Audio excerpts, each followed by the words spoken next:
Assalamu alaikum wa rahmatullah. This is Matlab lecture number 5.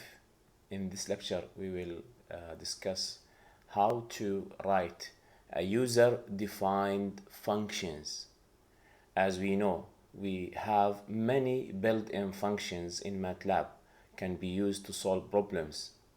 What if we want to define our own function file, so that this file or this function can be used anywhere, anytime, by calling this function from any MATLAB script? So let us see what is the MATLAB function and how we can define the MATLAB function. At the beginning, what is or how we can write the MATLAB function? We have to open a MATLAB function file or script file, and we have to write at the beginning a keyword called function.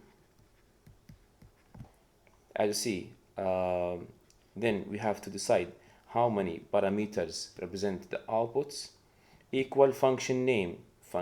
Say that the function name is f here, okay. Say fy, the function name, no problem. And these are the input arguments, and at the end of the function script we have to write end. Now here, the first line, it is second line should be comments. These comments will be shown when you write function help. And then the definition or block or body of the function, what inside this function, what the code inside this function. Regarding the input and output, you can write or define, say that as example output, say O1, O2, input say I1, I2, and so on. It depends on how many input arguments you have, how many output arguments you have. So this is the definition. As you see, function, and this is the body of the function.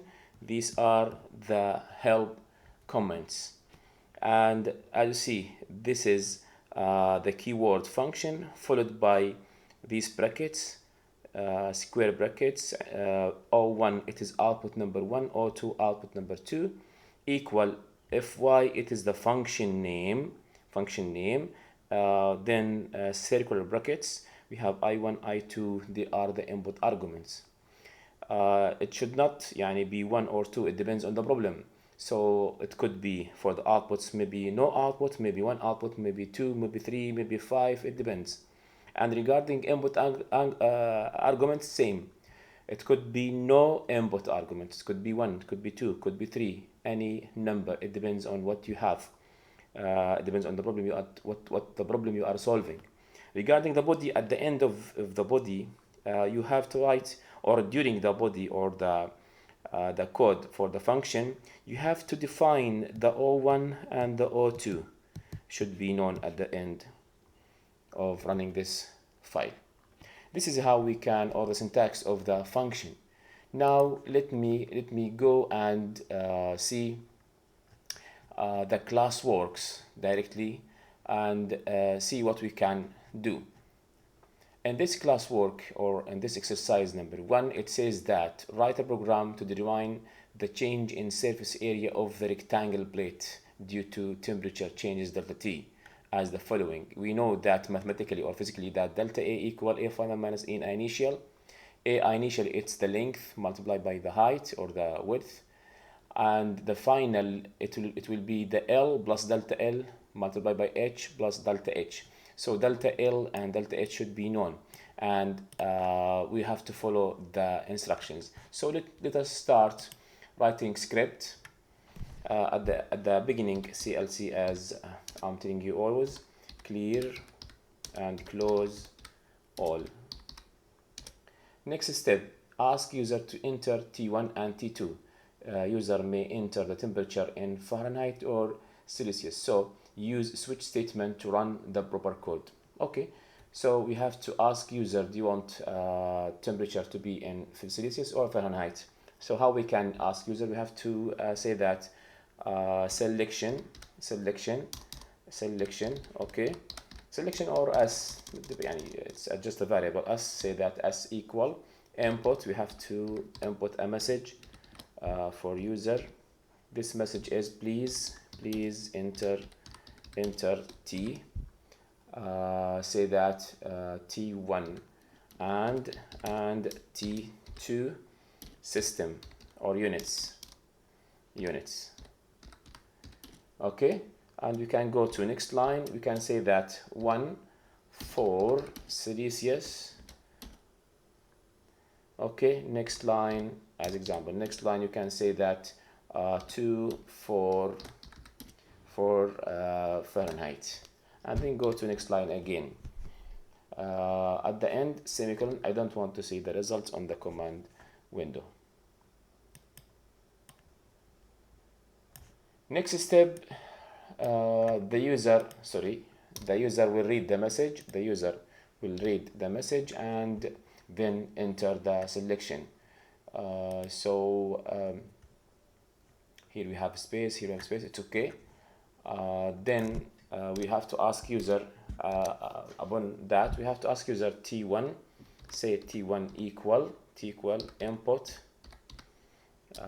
please enter t1, please enter please enter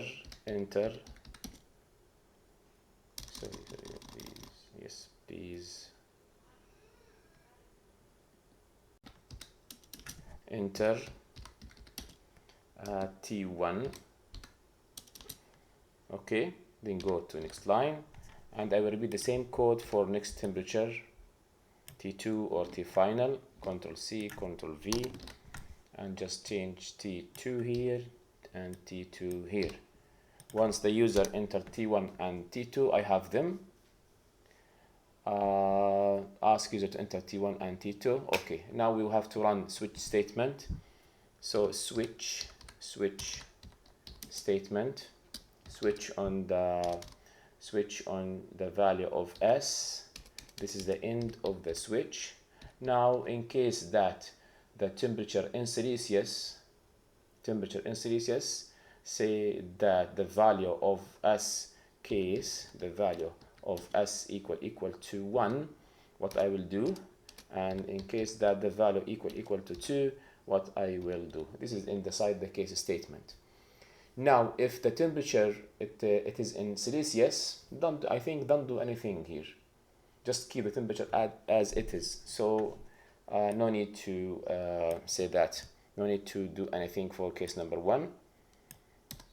Keep the temperatures as is. And if the temperature in Fahrenheit, we have to convert from Fahrenheit to Celsius.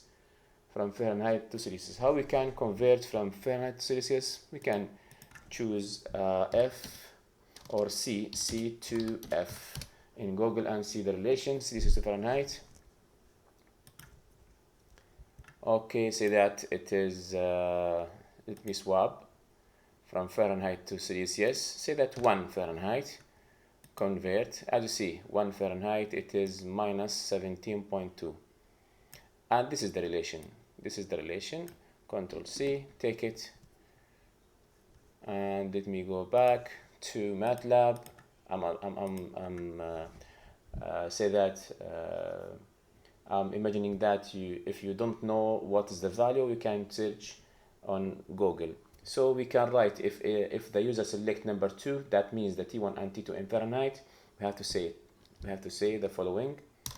Control V, this is the equation. We can say that T1 equal the old T1 minus 32 multiplied by 5 divided by 9. Okay, and same thing for T2. Let me repeat.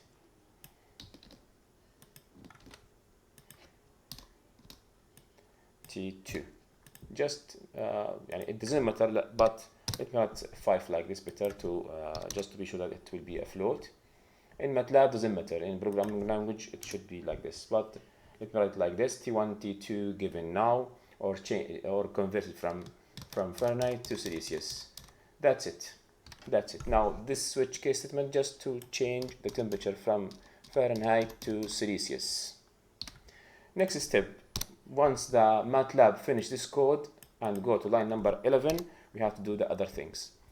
Now ask user to enter dimensions of plate and alpha. So we have to ask user. Okay.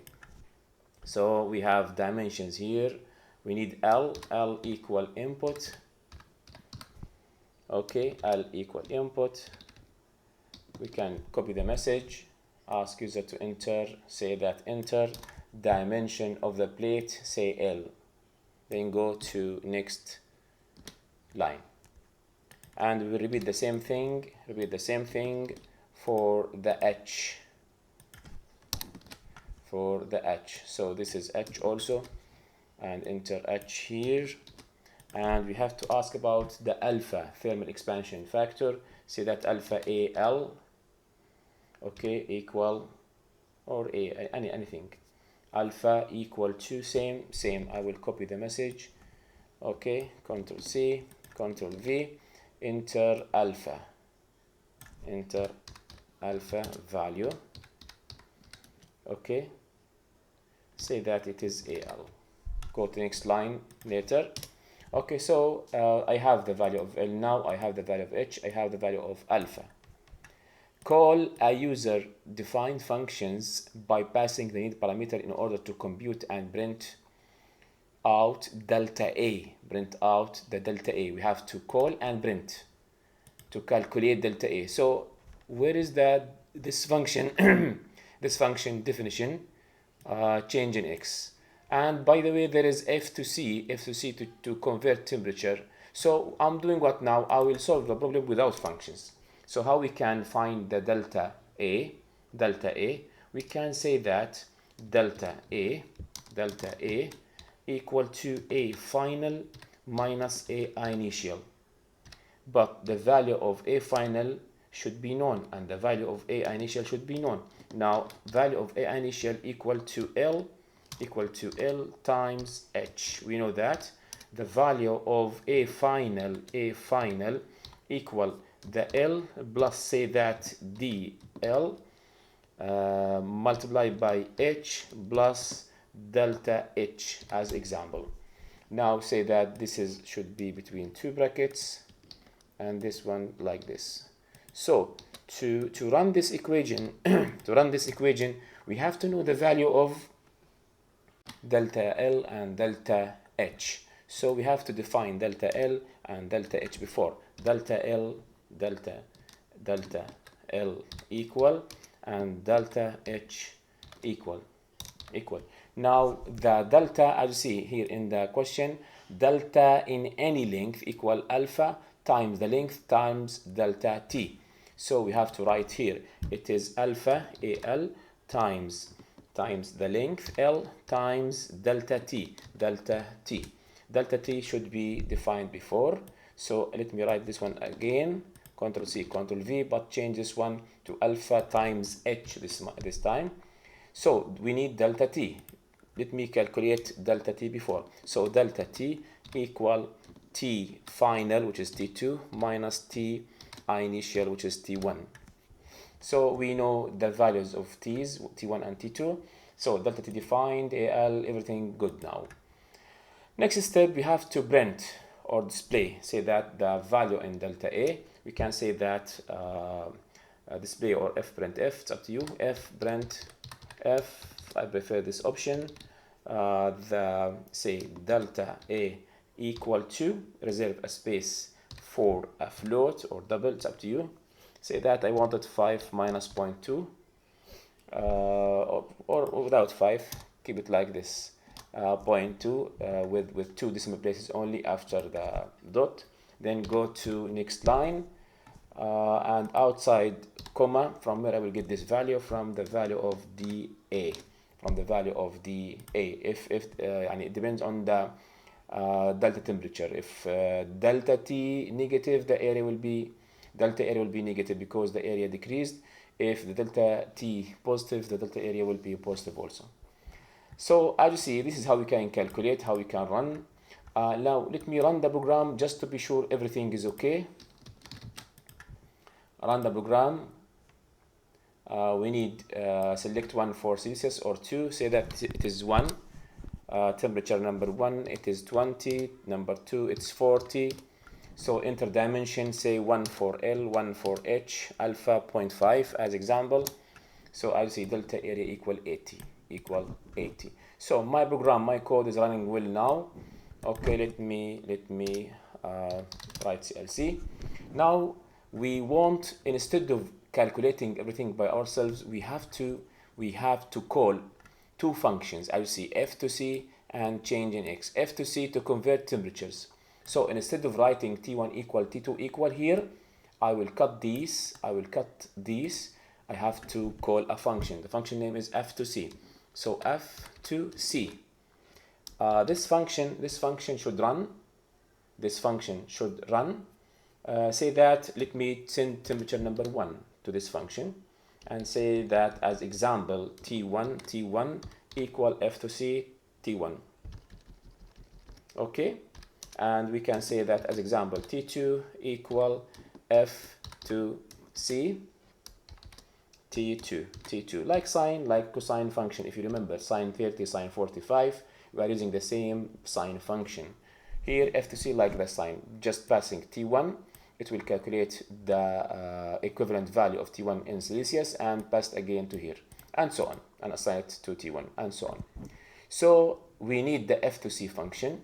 If we run this program now, see, this is 1, please enter 1, this is 1 as example, this is 1 as example, this is 1, this is 1, this is 1.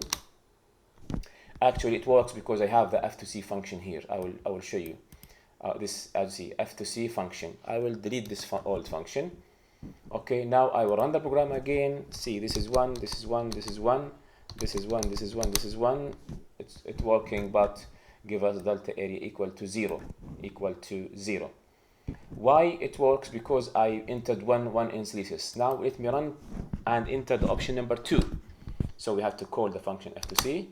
This one. See, the function not defined. So we have to define the function. How we can define the function? This is the story here. Okay, let me go to new. You can open a function or script, up to you. I will open a function better because it's already, as you see, we have the function. These are the output arguments. This is, say that the temperature in Celsius. The input argument, we have just one, temperature in, say that Fahrenheit. And the function name, it is f to c, and this is the end of the function. Let me save the function before. Guys, don't change the function name. The function name should be as the function name exactly. File name, I mean, should be like the function name. Don't change it. So, and keep the function file, this one, in the current folder, in my current folder. Okay. Now, what is the value? Now, see, the input is f, the output is c. What's the value? If you remember, these are the equations. Let me delete one of them. Okay, and we can say that here it is the value in Celsius, and here it's the value in Fahrenheit. So the f value minus 32 multiplied by 5 divided by 9 equal the c value. So this function accept the value, or accept a value from outside, from the calling file, okay, or from the file where this function called. A copy of that, the past value, go to here and saved in f, and now we are using the f to calculate the c. Now c value given, so the function will return the c value. So we have input, one output here. Now save the function and close it, no need to keep it open. So now when T1 called the f to c, the f to c will pass a copy of T1, and this copy will be saved in f, if you remember, and then calculate the equivalent c. Then c will return back to here, and then assign again to T1, and so for the second temperature. So this is how we can choose or call this function. The second function, it is change in x, to compute the change in x for any x.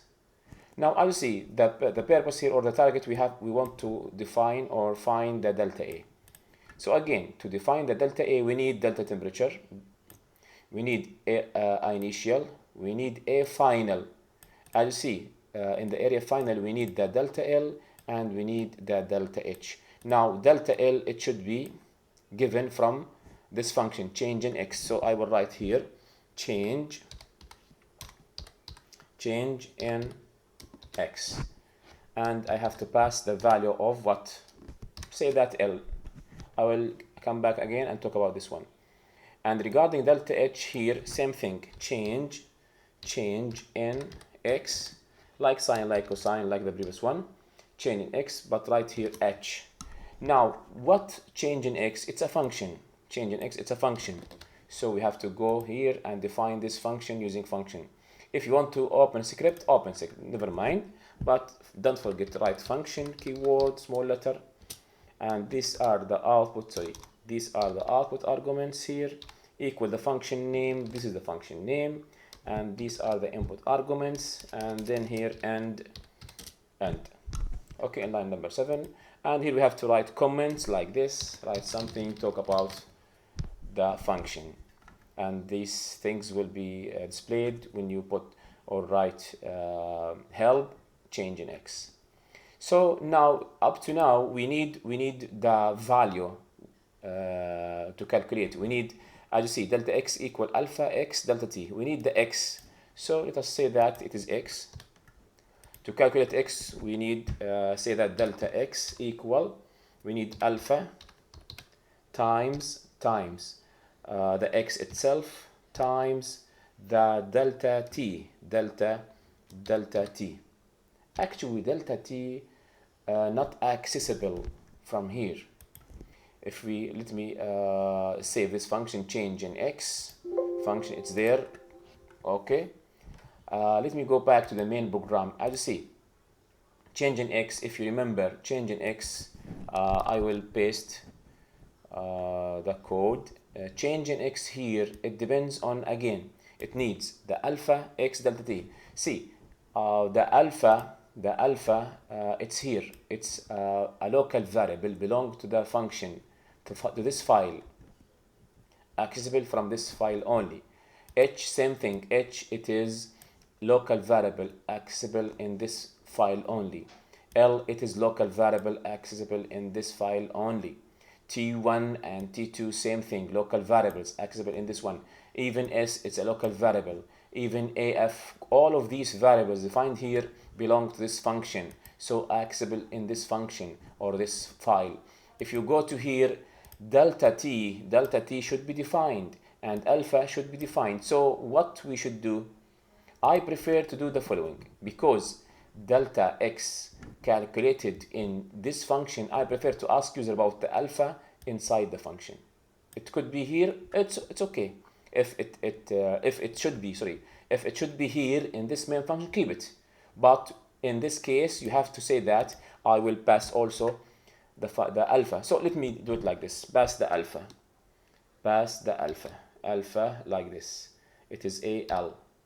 Okay, and we need also delta t. Same thing. You can send t1 and t2 to the function change in x, and the change will calculate delta t, or you can send it from here, say delta t. Now, as you see, L will be passed to the function. Alpha value will be passed to the function. dt will be passed to the function. So we have to write al delta t. So L here, it is x. Al, say a as example, alpha, and delta t, say dt. So again, a copy here, as you see, a copy of L will be passed to x, and a copy of al will be passed to the function as a, and a copy of delta t, delta temperature, will be passed to dt, small dt. So now, as you see, dx, we can change dx. Dx is the output value, right here, dx. So dx equal alpha, it's not alpha here, it is a, by the way, times x times delta t. That's it. This function will calculate the difference or the delta or the change in any length. Just pass the length and the value of alpha and the value of delta temperature, this function will calculate. And as you see, this function, as you see, the definition of this function, it's just one line, so no need to write a function actually. But I'm showing you alternatives. So I prefer to do the following. Let me delete this. and keep it like this. Change in x, just pass the value of L and H. In this case, guys, this one as example should be this one. I will ask user to enter alpha here before. So I will write like this. AL equal input enter alpha value. And regarding delta t, say that I want it as a global variable. So this function, as you see here, this function, I will remove delta t from here. So the function, if I run the file and call the function, it needs the delta t here. Delta t not given, not known, not defined in this function, and also here. So I have to use the D capital T capital. So let me write here D capital T capital, delta T. But now if I will run the function and the file, run the file, we have a problem. We have a problem in line number 20 here. Why? Because we are calling a function, the function we don't have the delta T. So what we should do in this case, I have a warning here. Function name changing x is known to Matlab by its name changing x fix C capital. It's okay because I have the file previously. So let me change it. No, it doesn't matter yani. This is because I wrote this definition before. So let me keep it the same, no problem. Just to let the warning disappear. But I can keep it, no problem.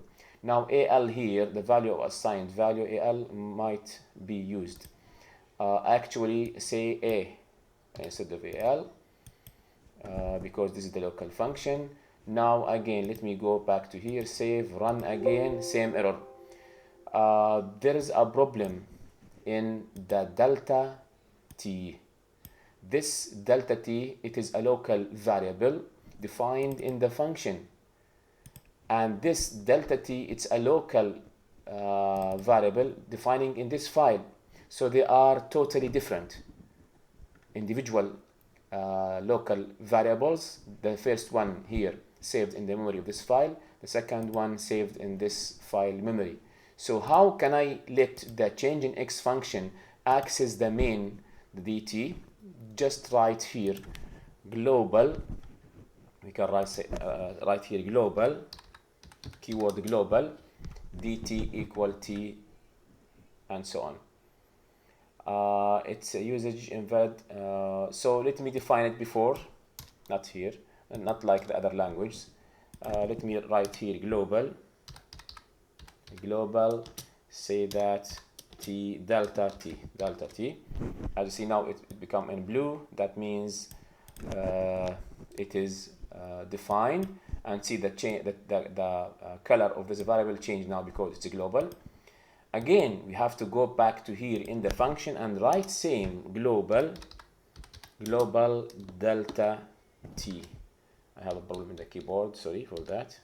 Global delta t. Now delta t, this delta t and this delta t, it is same. They are same. Okay, so this is how we can use global variables. Now save the function and the file, run. I have the same problem here.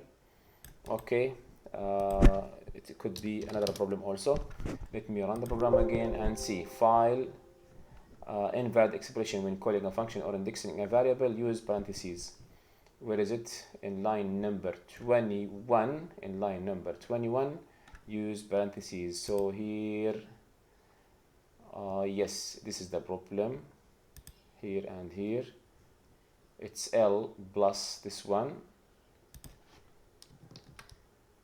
like this. Run the program. Now, as you see, say that it is 2 Fahrenheit. Say that this is 10 and the second one is 20. Please enter the dimension of L. It is 1 by 1. Okay. We have undefined function or variable AL in line number 19. Line number 19. Where is line number 19? It's delta equal AL, L delta T. I told you this, I'm sorry, this should be what? Now, we have to delete this one. Why? Because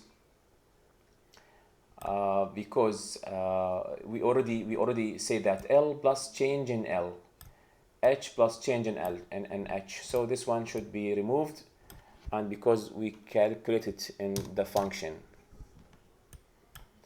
So as you see, L plus change in L plus h multiplied by h plus change in h, it will give you the final area. Now the change in x and change in L, change x of L, change x of h, defined or calculated by the function itself.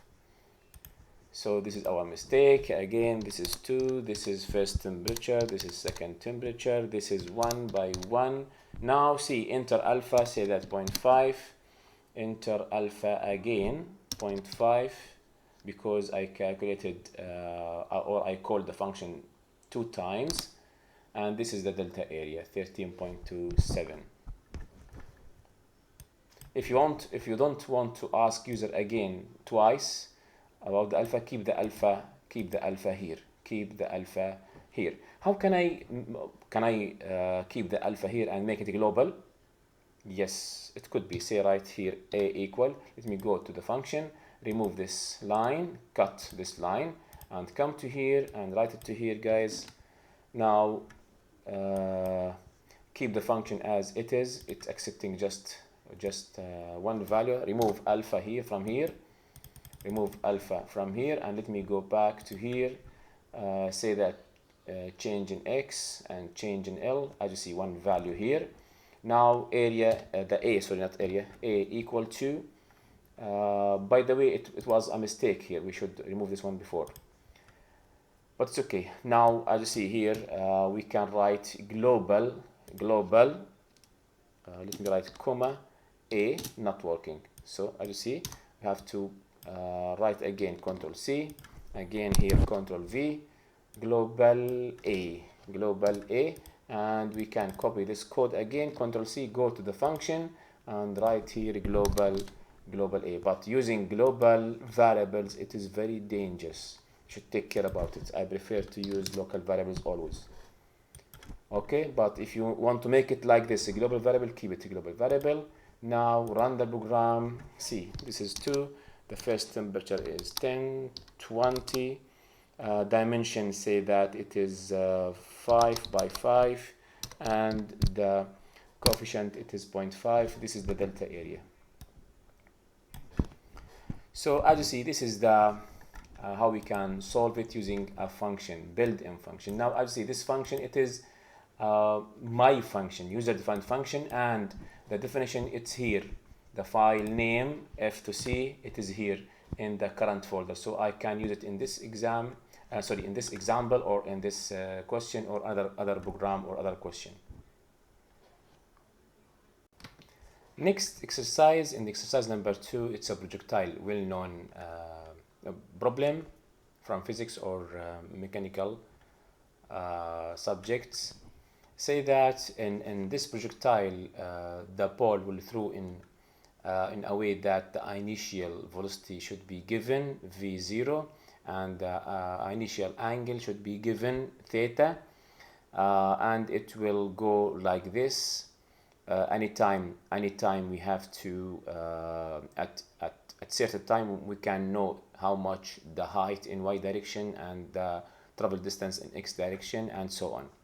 So we have a well-known equations, th max, where the ball will go from here at 0, 0, 0 to the maximum height. It is v0y over g. v0y, it is the v component in y direction, the initial velocity component in y direction. G, it is the gravity acceleration. And the h max, the highest traveling distance in y direction, or the highest h, it is equal to v0y squared to divided by 2g. v0y, it is the velocity component in y direction. And we know that the traveling time from the ground until the ball will go back to the ground again, it is t final equal 2 times th max. It is the double of the time to reach the highest level. Now from 0 to here, the time function or time vector, it will be from 0 to t final and incremented by 1 or 0.1. It's up to you. We have to define this time vector. The equations given in the question, how we can calculate this traveling distance in x direction. It is x, and you know that in x direction the velocity is constant, so that the x equal velocity times t. The velocity here, it is the initial velocity component in x direction, and it will be same along the x direction. And the y value, it is vy 0 times t minus 1 over 2 gt square.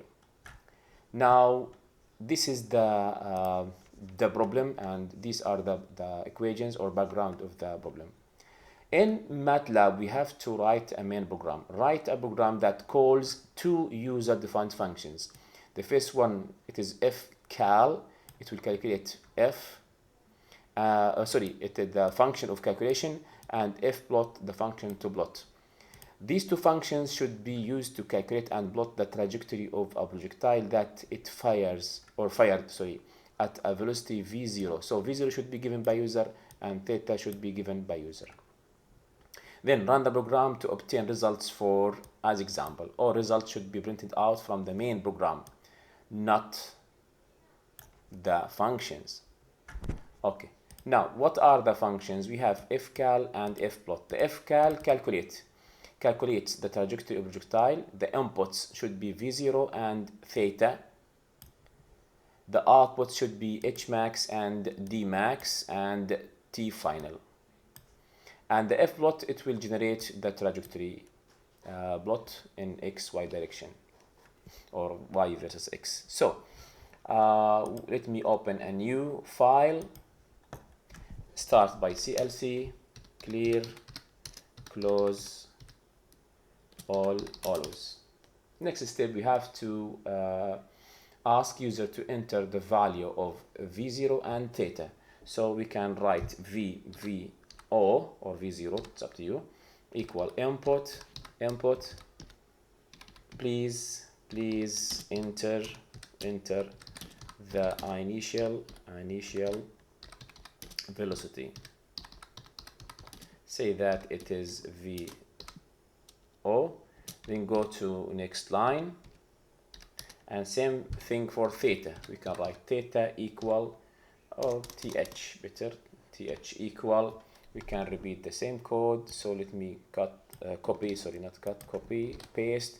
Please enter the initial, or say that the theta in degrees as example, in degrees, and you can say that this is th or t capital H.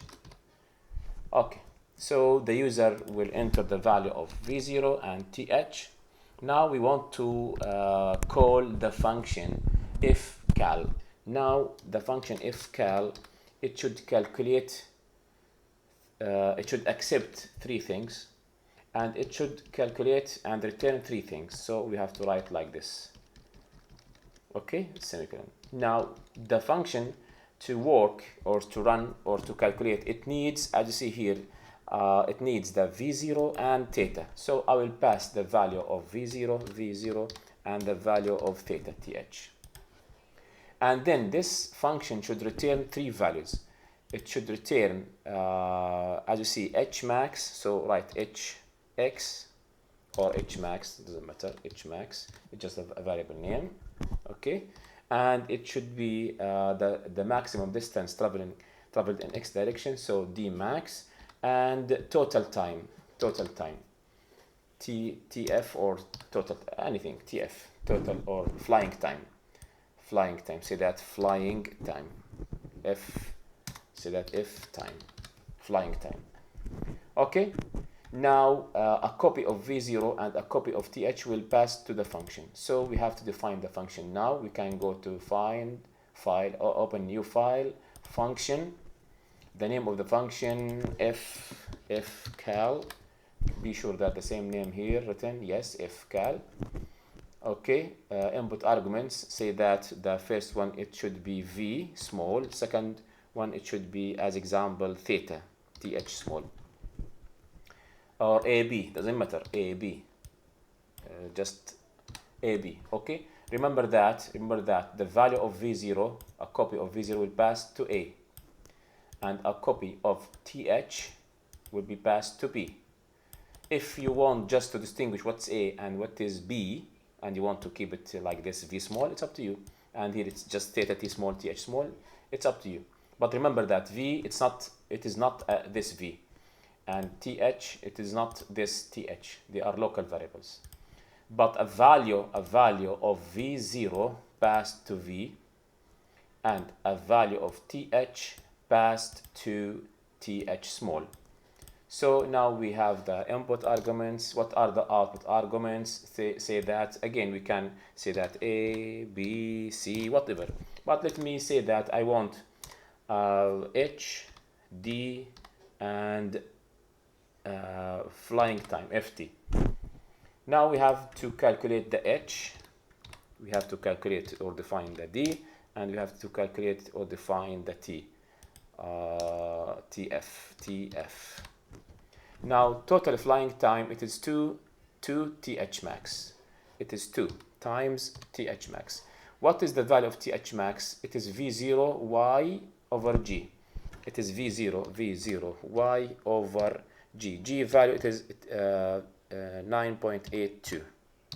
What is the V0y? V0y, it is the V initial velocity cosine the theta. Cosine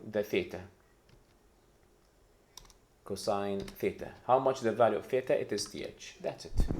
Sorry, it is y direction. It should be sine.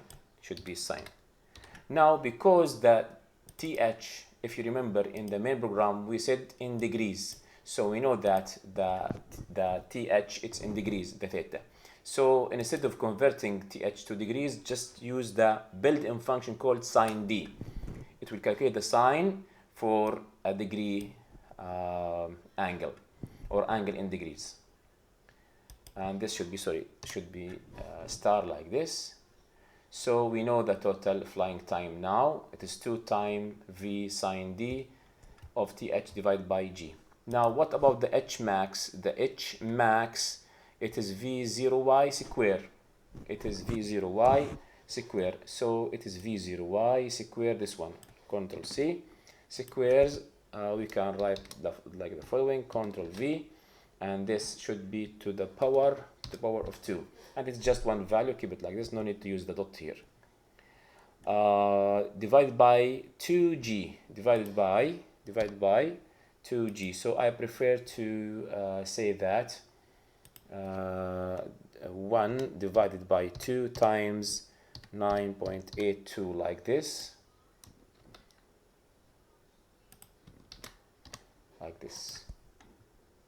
And remove this one from here. Okay, then we have to calculate the d. Regarding the d, the maximum distance traveled in x direction, we know that x equal v0x times t. So we can say that regarding d, it's the maximum distance traveled in x direction. So what about the time, the total flying time at this point? So d equal, as you see, d, it's here, d equal v0x, it is v times cosine d of theta th, okay, times, again, we need also the time, times the time, it is the total flying time, tf, so the max, the x, when the t equal tf, it will be the maximum distance, which is d. So this is how we can calculate. Let me run, save the file. I have it before, overwrite it, never mind. Okay, now so tf hd given, the function definition done.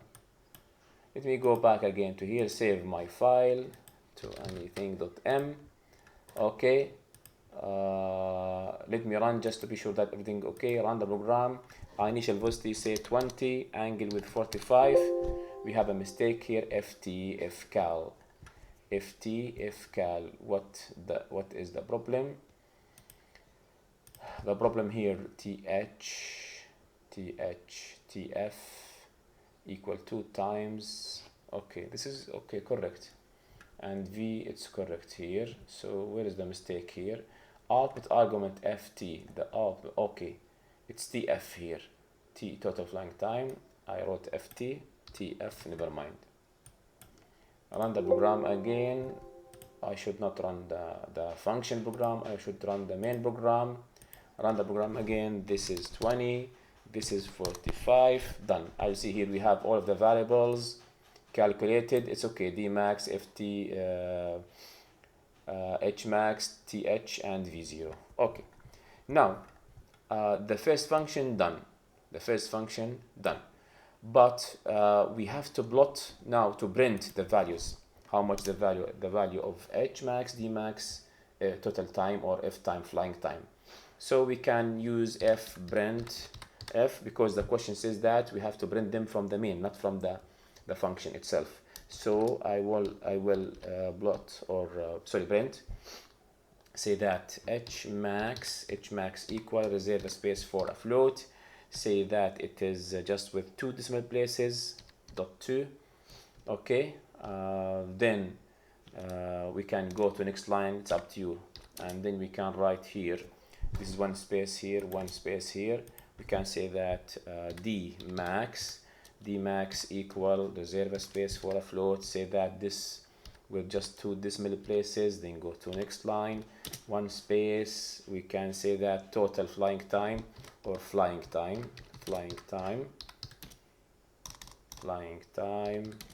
okay, equal, again, reserve space for a float, say that just 2 decimal places, then go to next line. Outside comma, the first variable, it is the h max. The first variable should be h max, second variable it should be d max, and third one it should be f time variable, as you see here.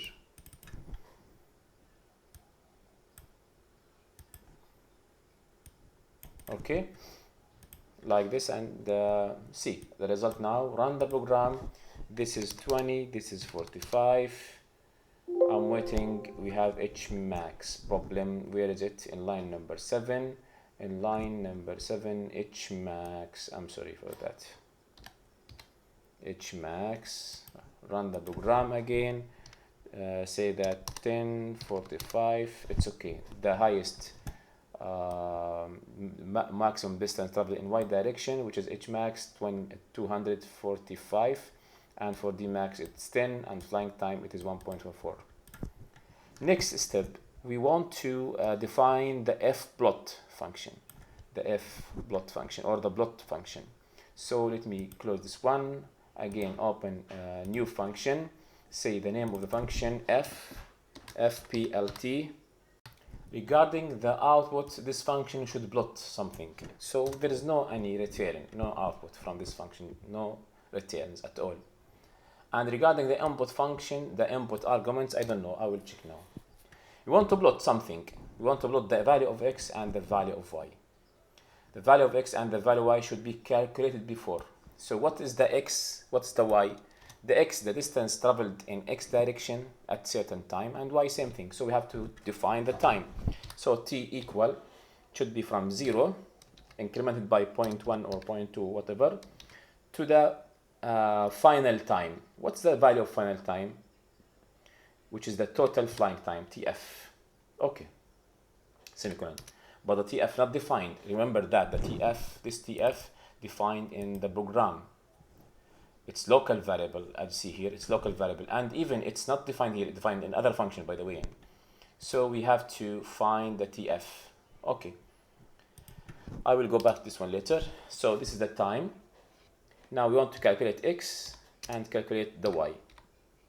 Now regarding the x, as you see, the x, it is v0, it is v times cosine d, the theta, as I told you before, the theta, th, okay, times the time,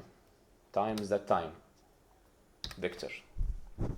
And regarding y, let me copy paste, sorry for that. Regarding y, it's v0y, which is v sine instead of cosine, sine sine dt times t minus 0.5 g, 0.5 times 9.82 times t to the power 2. T, it's a vector here. It's a vector, not one value, so we have to write here dot to make it element by element or element wise. But the problem here, we need two things. We need the theta, and we need the value of v. And also we need the value of tf, total flying time. So how we can do that? If we go back to this one, f time, we know the total flying time, it's f time. Okay, but and the value of v0 th here. So we could make them global variables, but I don't prefer global variables. So I want to call the function. So the function name is fplt by passing three values. The value of theta th, say that, or v0. I will pass the velocity and the t h followed by the time, which is f time, flying time. Okay, f time. And that's it. The function should accept three values and plot. So the first one is v. So let me go to here, save v as example, don't keep the same name. The second value will be the theta, say that th small. And the third value will be flying time, say that tt or a, anything. Okay, now t equal or tf as written here, tf, never mind. Okay, remember that this global variable belongs to this function. So t equal from 0 to tf, total flying time. Now x equal v, same v, this one, cosine d of theta, same name, times t, this t. Okay, so now we know the value of x, we know the value of y. We have to plot now, plot the value of x and y. And you can use as example blue or green, and you can also use the x label, y label, title, legend, no, sorry, not legend, x label, y label, title, grid on, axis maybe also, it's up to you. Save the function fplt, don't change the name, yes, because I have it before. Okay, now I will close this function and I will go to the main program, run the program. Now I will, this is 20 for v0, this is 45 for, this is the hmax, dmax, flying time, and I'm waiting. See that the Matlab is busy waiting the plot. This is the plot of the projectile as you see. But we have a small problem here. The ball should return back to the ground. This is missed here because the delta t, or say that the increment of time, it's a little bit high. So let me go back to plot fplt, this one. Yes, let me make it 0.01. Run the program again. We should not run the function. We should run the main program, which calls the function. This is 20. This is 45. See, now it's okay because the gap here, the increment, it was before large. Now it's okay. This is how we can use the built-in function to solve some problems. The last exercise, using functions, we have to write Matlab program showing menu to prompt user to call one of the following. So we have 1, 2, 3, 4 functions. The first function is factorial, but we have to show this menu. As you see in this menu, the title, select one, and the first option is factorial of x, second option square of x, third option square root of x, the fourth one sine plot. So let me start the program quickly. This is CLC, clear, and close all like before. And we have to show the menu. We have a built-in function called menu. Say that my m equal to menu. Okay, this menu, it needs title. What is the title? Select one. Okay, double dot. It needs also the first option. It is factorial. The name it's factorial. Okay, The second option, it is square, and the third option, it is square root, sqrt as example. You can write square root, never mind. Okay, the fourth option is sine plot. Say that sine plt or plot. It's up to you. And I don't want to see the result like this. Okay, let me show you what will happen when run this code. Run the code. It will show the menu. I see this is the menu. This is the menu. See the title of the menu. Select one. The first option factorial. Second option, it is square, sqrt, sine. I will choose the sine. See the value of m here. The value, it is 4. That means when you select the first option, the menu, it will return 1 and assign it to m. When we select the second option, the menu function will return 2 assigned to m, and so on. So the first one, it is the title of the menu, and followed by the other options, So we know the value of m now. We know the value of m. It depends on the value of m, so we will use switch or f. It's up to you. Switch on the value of m, and this is the end of the switch. What are the cases? The cases, the value, it is equal to 1, and we have case the value equal to 2, and we have case the value equal to 3, and the last case the value equal to 4. No need for otherwise here because we have just menu. It shows 3 options. If you want to add the exit, it's up to you.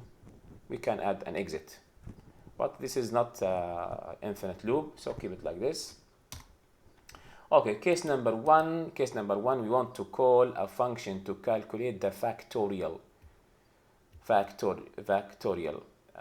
So let me call my function here. The factorial function, my factorial, we can name it, to find factorial of an integer by calling user-defined function and then print out it. You should ask user to input an integer in the function and validate his input. One of the examples, we can use x minus integer 32, or I prefer to use the modulus. I would prefer to use the modulus here. So I have to update the document. So let me ask you to enter the value of the number, say x. Okay, so x equal to input. Say that please enter an integer. Should be positive integer, by the way, but as written in the question. So I have the value of x. Now I will check the value of x. Now just to remind you guys, let me remind you, what about if we can use the modulus here? Just to remind you, the one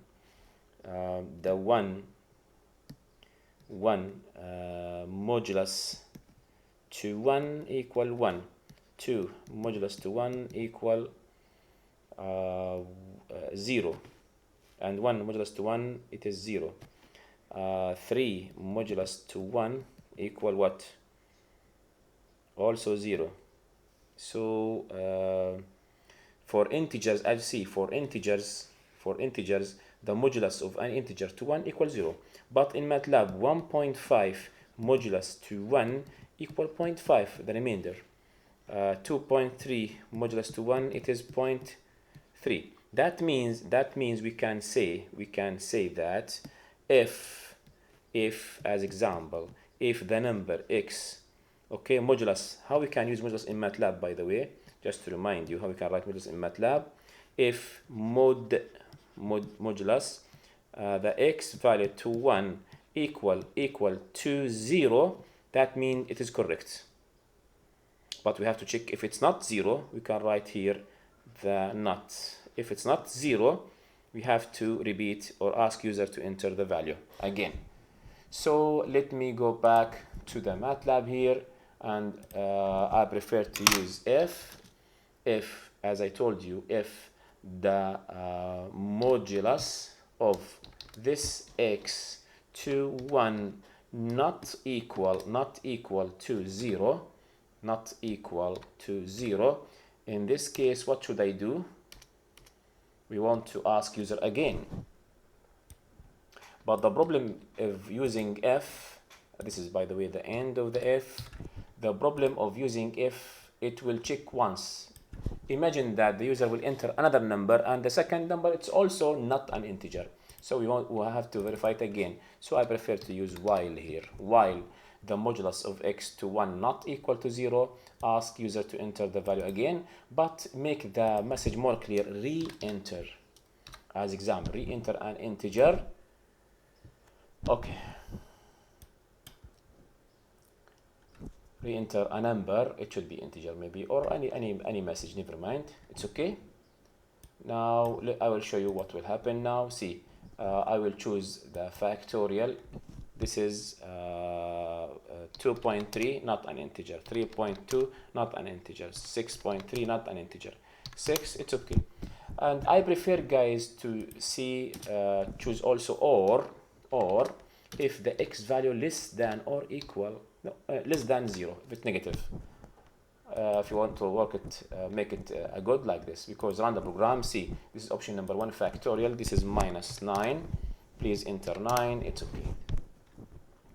Now I have the value, a valid value of x. I want to calculate the factorial by calling a function. The function name is factorial. And actually, inside the function, we have to ask user to enter. See, to find factorial of an integer by calling a user-defined function and then print out the result. You should ask user to input an integer and validate his input. Not written in the description of the main idea or main program. It's written in the description of the factorial. So this one, all of these should be inside the factorial function. Should be inside the factorial function. So I will cut all of these and call this function. Say my factorial as example. My factorial. Okay, like this. In this case, we have to not pass anything, just call the function, my factorial. That's it. And the result should be printed, and the result should be printed also in the function. So just call my factorial, like this. If you run the program now, choose the factorial, see, my fact not defined. So we have to open a new file, function file, and name it my factorial, like this. Be sure that the same name. Yes, same name. Save the my factorial.m in the current folder. What are the input arguments? No input arguments. What are the output? It will plot, or there is no will be output. I will print the result from the function. Inside the function, I will paste our code. We will ask user to enter the x, then check is this x a valid value or not, as you see here. Okay. And now then, I have the value of x, it's a valid value. Now we want to calculate the factorial. To calculate the factorial, we need a loop. Say that the current factorial value, it is 1, not 0. And say we need a counter, the current counter value, it will be 1. So for, as example, so for I equal to 1. So this one should be deleted, no need for it, okay? And here I equal 1. And it should be incremented by 1 until reach the value of x. X, I want to calculate its factorial, and the value of f equal the previous f times the current counter value. That's it. So this is for loop. Where is the end of the for loop? This is the end of the for loop, because this end for the file, the function file, and here we have to print f as example. We can print, say that factorial, say that this number which is integer, followed by the factorial like this, equal to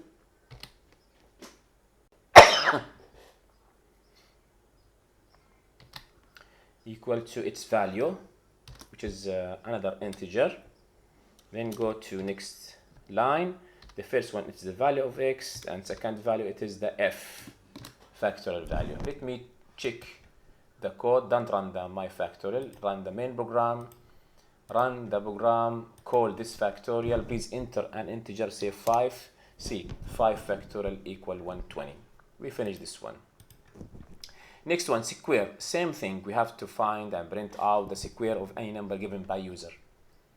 Any number given by user. So here if it's the case equal to 2, say that my square.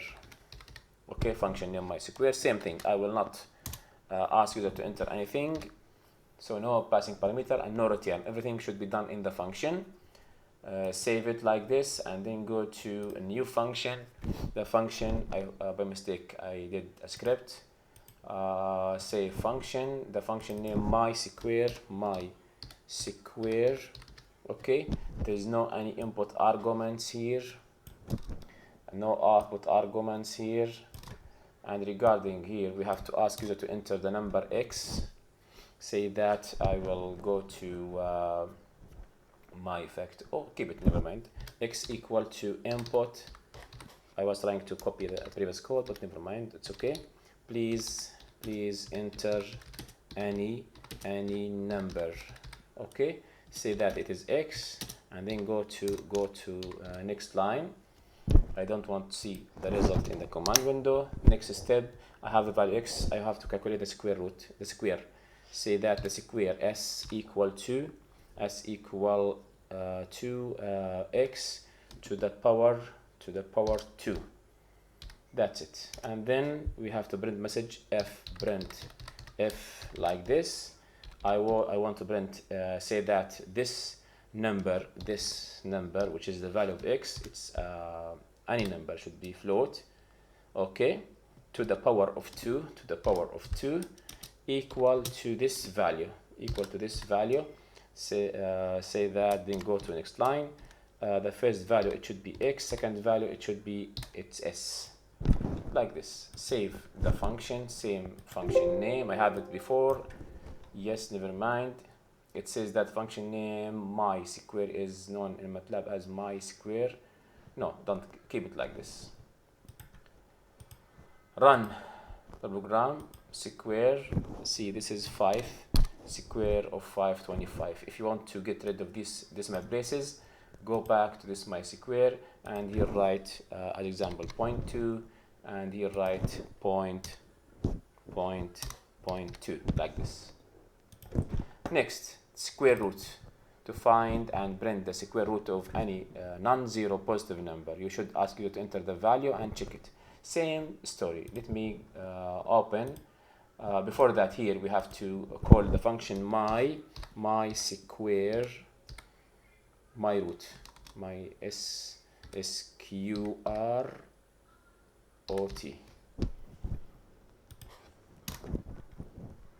my square root. Okay.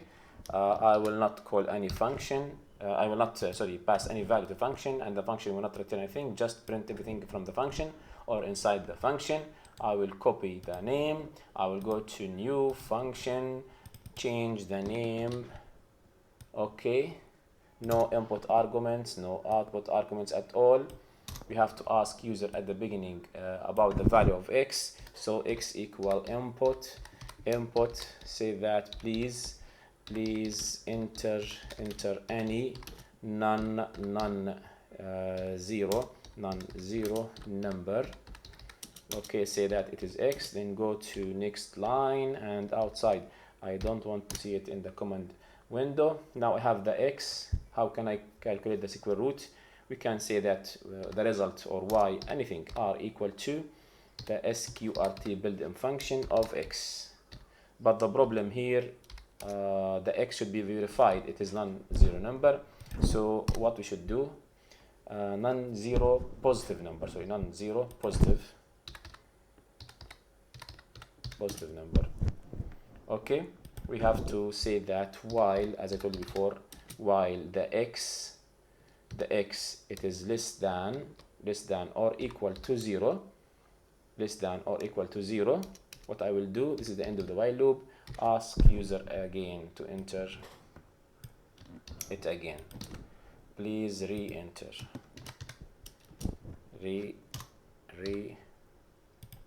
enter any non-zero positive number.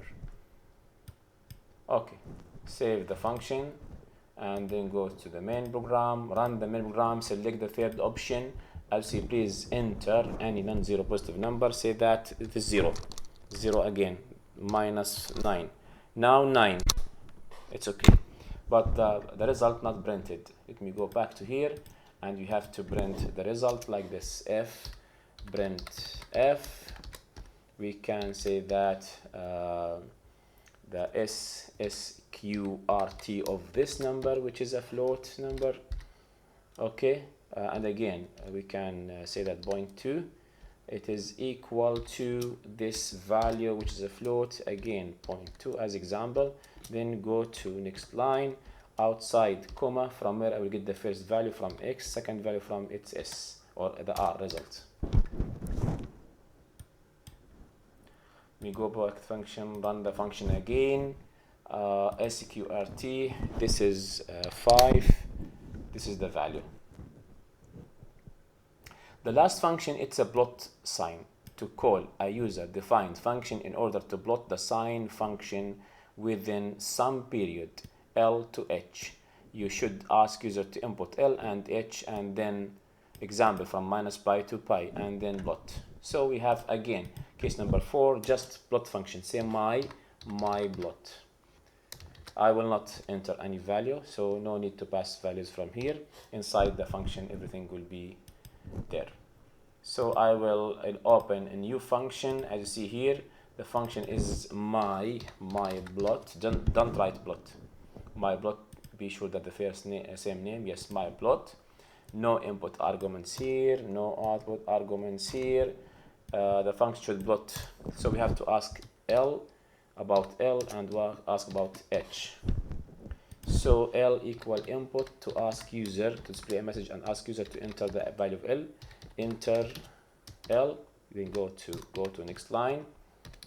I don't want to see the result. Repeat the same code. Control C, Control V, and this one for the H, the lower and higher value. Now we have to define the T function. Time, it should be from L, incremented by some increment, and then ended by H, or you can say that linear space function. It's up to you, linear space function. So we can use len space. I want values from L to H, and between L and H I have to say that 100 points. I don't want to see the value of T. Now remember that T, it's represent the time or the sign, the input to the sign. So it's irradian already. So we have to calculate the Y.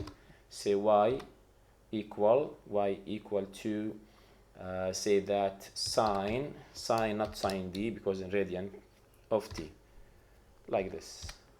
Now plot say that in X direction T, in Y direction it is the Y. If you like the X, keep it X like this, but go to here, it should be X, and here also it should be X. But doesn't matter, X or T.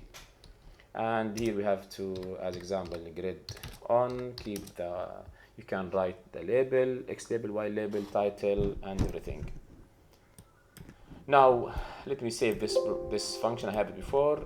Okay, then go to the main function or main program, run, select the fourth option, sign a plot. We have a mistake here. What this mistake? Cannot find an exact case sensitive match for my plot. As you see here, my plot, it is M capital, so use the M capital. And let me go to the function itself, the main program, M capital better. Run the program again, sign, same problem. Why? I think because I have it before. Let me delete the previous one. Let me check I have my plot here also, or this just one, my plot. Okay, I have just this one. Now I will save it again, my plot.m. Let me check I have one here. I don't have one. Save it like this. My plot already exists. Where is it? Where is this function? Maybe in the Matlab memory. somewhere else. My plot, I don't have it. Okay, let me change the function name. plot. Okay, so here, go to here, say plot. Okay, save this one, and let me go to here, save this one as plot. That's it. Okay, let me go back to the function, main function or program, select the fourth one, enter L, say L, it is from minus pi, so minus 3.14 to 3.14 to pi. So this is the sine function. Thank you so much for watching this video. See you in next videos.